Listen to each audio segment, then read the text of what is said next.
तो क्या भाजपा राठौड़ साहब को रिप्रेजेंट कर रही है मुख्यमंत्री के चेहरे के? भाजपा तो कुछ देती तो है नहीं, ये झूठ बोलने वाली पार्टी है। और झूठ बोलने वाले मतलब ज़्यादा झूठ, एक बात को 100 बार झूठ बोलो तो जनता को सही लगने लगता है। मेरे साथ जब भी अकेला ही चलता था, कोई गाड़ी नहीं, किसी को मैं फ़ोन नहीं करता था मेरे साथ गाड़ी लाओ ये लाओ, नहीं, मुझे ये बिल्कुल पसंद है ही नहीं। मैं क्यों उनका तेल जलवाऊँ? मेरा उनसे कोई काम है तो बुला लूँ या मैं चला जाऊँ उनके पास। देश में भारतीय जनता पार्टी के लोगों ने कोई काम नहीं किया। भारत सरकार में 9 साल से वो लोग बैठे हैं, कोई भी ऐसा काम नहीं हुआ। हाँ, काम किए उनने हवाई अड्डों को बेच दिया, पोर्टों को बेच दिया, रेल को बेच दिया, BSNL को बेच दिया। बेचने का काम किया है, बनाने का कोई काम नहीं किया। देश में ऐसे लोगों के हाथ में सत्ता आ गई है जिनको कोई मतलब नहीं है। ये तानाशाह लोग हैं और इनकी विचारधारा देश के प्रति अच्छी।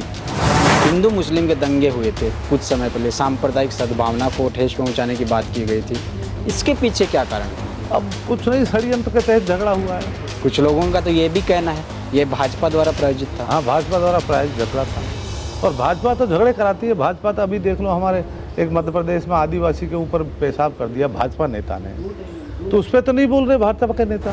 किसान तो इस देश का अन्नदाता है, वो विधाता है, भगवान है। किसान तो इस देश को पालन करता है और आप देश के किसानों को नहीं बकस रहे, जवानों को नहीं बकस रहे, तो बताओ आप काय का लोकतंत्र इस देश में तानाशाह हो गए। अब ये तो वो जाने, ये तो भारतीय जनता पार्टी का नेतृत्व। आपको क्या लगता है? नहीं, देखो, इनमें रिप्रेजेंट कर ही नहीं सकते, इनमें झगड़े बहुत हैं, इनमें बहुत झगड़े हैं। ये वसुंधरा जी को मतलब नेगलेक्ट करना चाहते हैं। भारतीय जनता पार्टी तो विपक्ष के लोगों के काम कम करती है, उनके जो पार्टी के लोग जीत के आते हैं उनका ही काम करती है। कांग्रेस ऐसा भेदभाव नहीं करती। आज आप देख लो, हमारी सरकार है तो हमने ये ध्यान नहीं दिया कि भाई ये भारतीय जनता पार्टी का MLA यहाँ जीता है, काम नहीं करा। चाहे कोई निर्दलीय है, चाहे BJP का है, कांग्रेस का है, सबका समान कार्य। नमस्कार, मेरा नाम है अभिषेक जाखड़ और आप देख रहे हैं RJTV24। RJTV24 की चुनावी यात्रा लगातार जारी है और आज हमारे साथ खास मेहमान हैं जो किसी सादगी के लिए जाने जाते हैं। और आपको बता दें, इनका नाम है घनश्याम जी महर साहब, जो कि टोडा भीम से आते हैं। आपको बता देंगे ये 2013 के जो मोदी लहर थी, उस मोदी लहर के अंदर जीते थे, पहली बार विधायक बने थे। और आपको बता दें, उस क्षेत्र में एक ऐसे विधायक थे जो कि मात्र विधायक थे कांग्रेस पार्टी से। 21 सीटों पर सिमट गई थी कांग्रेस पार्टी, उस 21 सीटों में से एक विधायक ये थे। आज जानते हैं इनके बारे में और इनके परिचय के बारे में भी जानने की कोशिश करेंगे, क्योंकि मैं ज़्यादा कुछ बताऊंगा उससे ज़्यादा कि आप इनकी जुबान से सुने कि इन्होंने जो इनके संघर्ष रहे हैं उनकी गाथा सुने।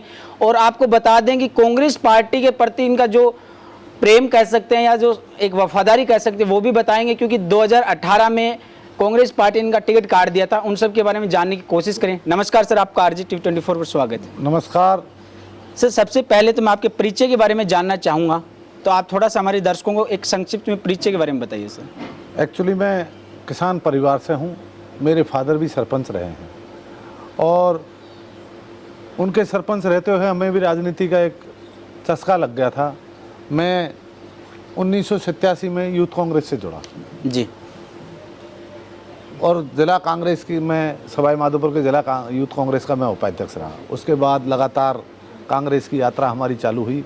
मैं राजस्थान टेलीफोन एडवाइज़र कमेटी का मेंबर भी रहा, किसान कांग्रेस का जॉइंट सेक्रेटरी रहा प्रदेश का। उसके बाद लगातार हमारा कांग्रेस में काम करने का निरंतर प्रयास चलता रहा। बीच में मैं बहुजन समाज पार्टी से कुछ दिनों के लिए जुड़ा और मैंने 2008 में चुनाव लड़ा। कांग्रेस BJP से तो मैंने ज़्यादा वोट लिए, पर धानक्या और हमारे किरोड़ी लाल जी के, उसमें किरोड़ी लाल जी चुनाव जीते थे उस वक्त। फिर 2013 में मैंने वापस, मैं तो चुनाव हारने के बाद तुरंत कांग्रेस पार्टी की मेरी विचारधारा थी, उनसे जुड़ा। कांग्रेस पार्टी ने मुझे चुनाव लड़ने का मौका दिया और 2013 में मैंने कांग्रेस पार्टी का विधायक बनकर लोगों की सेवा की। हम 21 लोग उस वक्त चुनाव जीत के आए थे जी। तो हम विपक्ष में थे, विपक्ष भी बहुत कमज़ोर था, पर हमने विपक्ष को कमज़ोर नहीं होने दिया। 21 लोगों ने, हम रामेश्वर ढूंढी जी हमारे नेता थे, उनके नेतृत्व में हमने विपक्ष की पूरी भूमिका निभाई। 5 साल तक हमने उस लड़ाई को लड़ा। 70 साल के इतिहास में सबसे बड़ा बहुमत था उस वक्त भारतीय जनता पार्टी का, 163 लोग वो जीत के आए थे। पर हमने उनको ये साबित किया कि कांग्रेस पार्टी ने विपक्ष की पूरी तरह, और प्रदेश की जनता को भी इस बात का पता है, उस वक्त कई मुद्दे ऐसे आए, चाहे स्कूलों का प्राइवेटीकरण हो, चाहे अस्पतालों को प्राइवेट करने का मुद्दा हो, माइनिंग का एक मामला था, बजरी घोटाले थे, तो सब पे हमने पूरी तरह से जनता की आवाज़ को हमने विधानसभा में रखा और अच्छा विपक्षी भूमिका। सर आप वो किस्सा भी थोड़ा सा हमें दर्शकों को बताएं, 2003 का क्या किस्सा था जब आप चुनाव लड़ रहे थे, आपका फोरम रिजेक्ट हो गया था? अब उस वक्त क्या है कि फार्म सिंबल चेंज हो गया था और सिंबल चेंज हो जाने के बाद फार्म रिजेक्ट हो गया, तो उस वक्त हम चुनाव नहीं लड़े। अच्छा सर, 2013 में आप मोदी लहर में आप इस क्षेत्र से पहले विधायक थे शायद एकमात्र।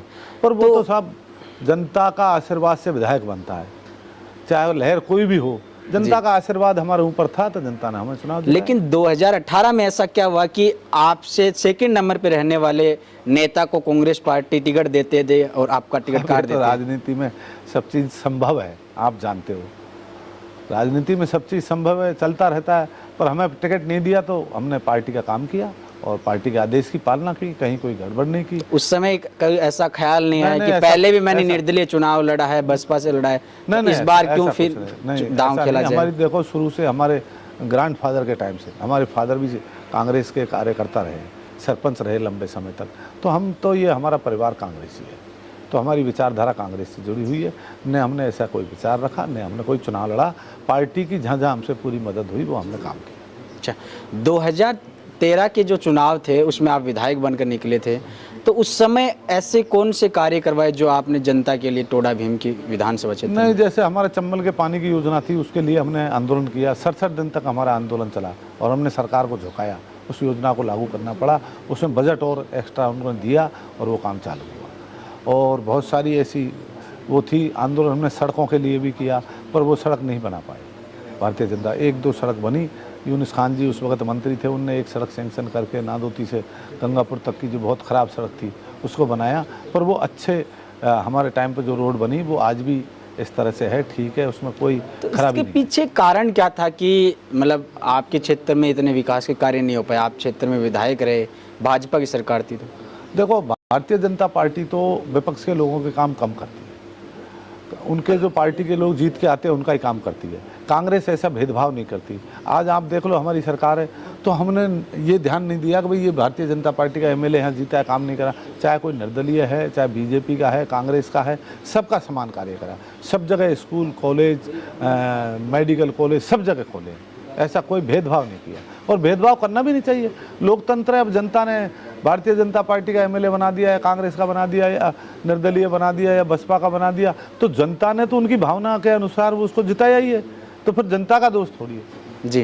तो सरकार को जो बैठे हुए नुमाइंदा उनको सब जगह समान काम कराना चाहिए, ऐसी मेरी बात है। जी सर, आप लगातार भाजपा के नेताओं पर मतलब आरोप लगाते हुए चर्चाओं में रहते हैं।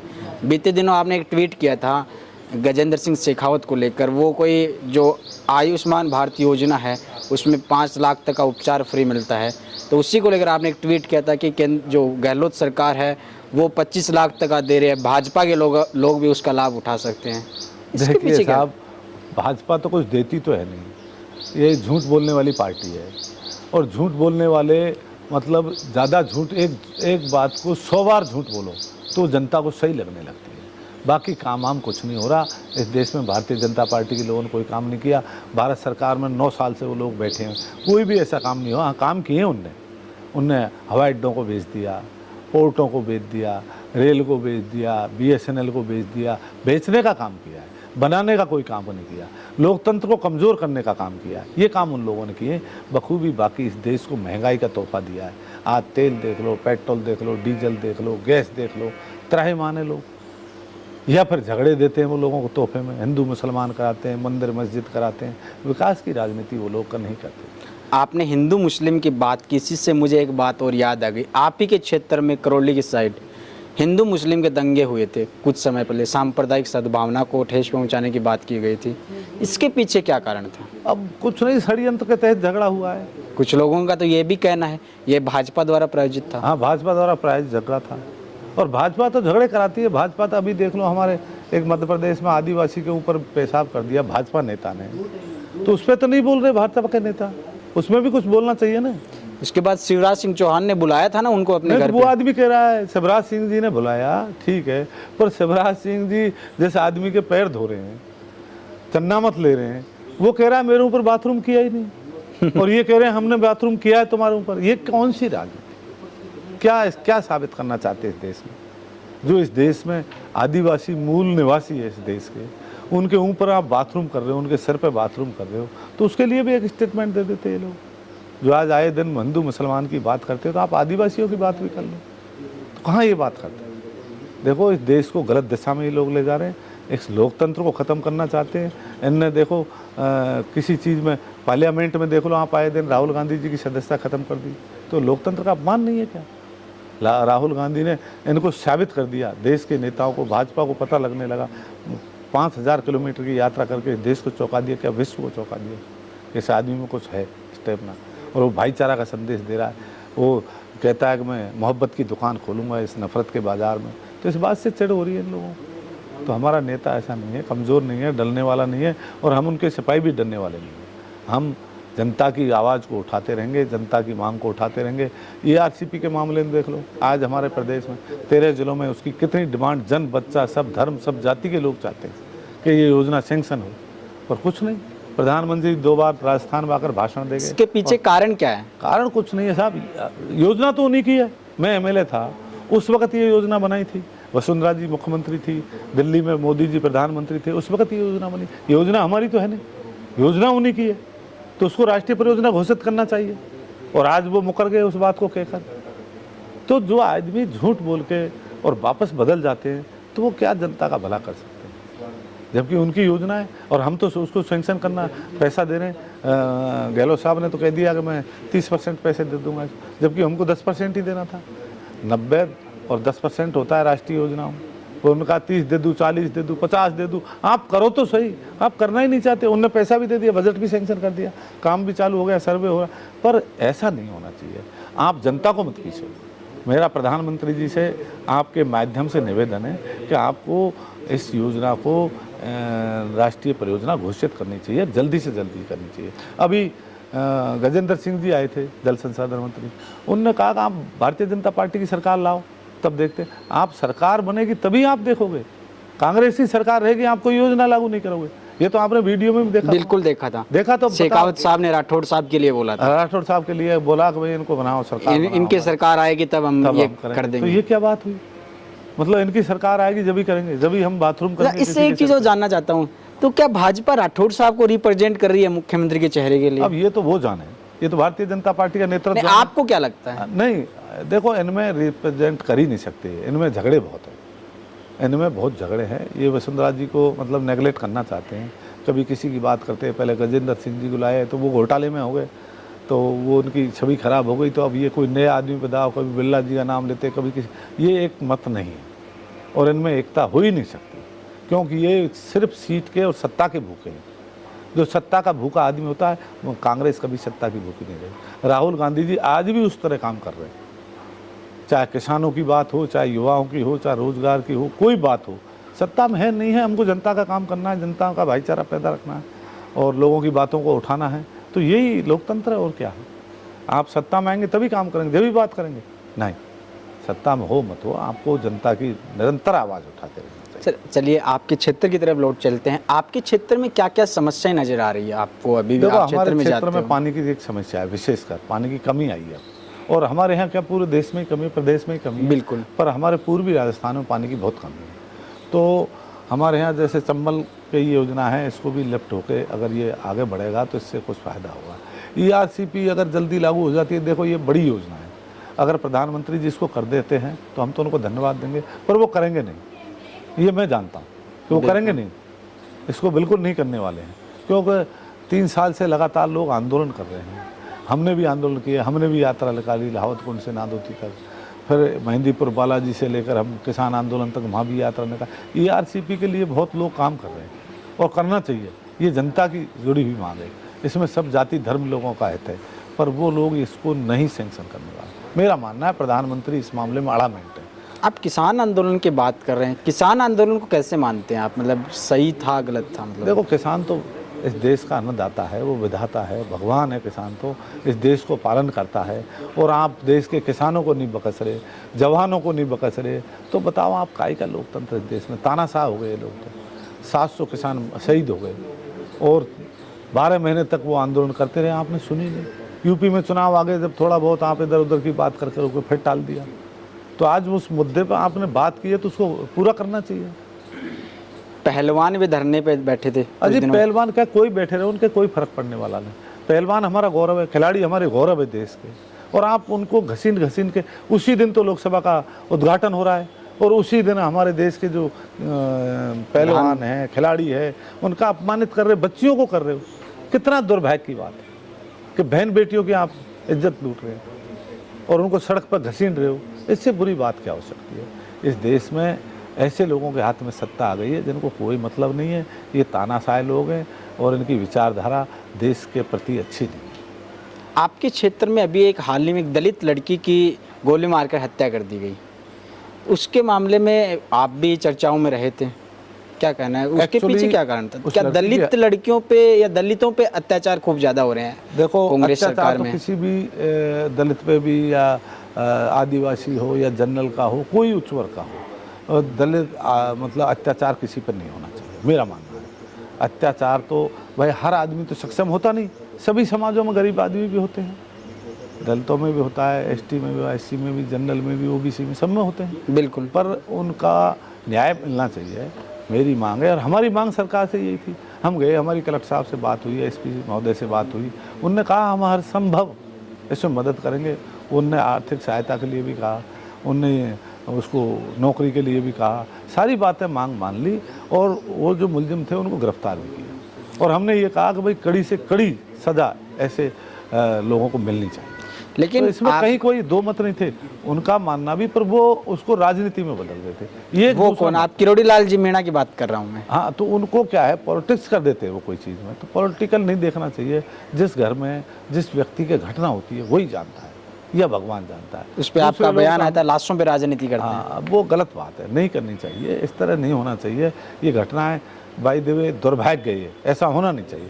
पर हो जाए तो हमको बहुत ज़्यादा संवेदनशील होना चाहिए और हमको उनके प्रति, उस परिवार के, उस समाज के, उस घर के प्रति हमको संवेदनशील होकर उनके दुख दर्द में अच्छी तरह से शामिल होना चाहिए। आप सचिन पायलट के करीबी मानने जाते हैं और आप उस पाले को छोड़ के अब गहलोत जी के करीबी आ गए हैं, तो इसके पीछे क्या है? मतलब सचिन पायलट जी उस समय का भी आदमी हूँ, पायलट साहब का भी आदमी हूँ, कांग्रेस पार्टी का सिपाही हूँ मैं। तो ऐसा नहीं है, हमारे नेता दोनों एक हैं, हमारा शीर्ष नेतृत्व नहीं। आपका जो मौजूदा विधायक देखो, है, ये बात मत करो, हमारे सारे नेता सम्मानित है, सभी एक गुट हैं, कांग्रेस का ही गुट है। कांग्रेस के नेता गहलोत साहब है, कांग्रेस के नेता पायलट साहब है और कांग्रेस का मैं सिपाही हूँ। मैं तो एक बॉर्डर का सिपाही हूँ, कार्यकर्ता हूँ। नहीं, जो तो मानेसर वाला कांड हुआ था उसमें आपके जो मौजूदा विधायक हैं, कुछ लोग बताते हैं कि वो पैसे वैसे भी लिए थे, इसके बारे में आपका क्या कहना है? अब ये साहब, मुझे तो देखो, ऐसे सब चीज़ें आप लोगों को सबको पता है, जनता को, पर ये सब बात ठीक है। क्षेत्र में जाते हो, जनता क्या कहते हैं इस मामले पर? अब जनता कहती है जो सब, जनता तो देखो हमारी, चाहे विधायक हो, चाहे मैं हूँ, चाहे मुख्यमंत्री जी हो, चाहे कोई और नेता हो, सबकी कॉपी जांच करती है। जनता लोकतंत्र में भगवान है, वही मालिक है, वो सब जानती है। जनता पब्लिक सब जानती है, पब्लिक सब जानती है।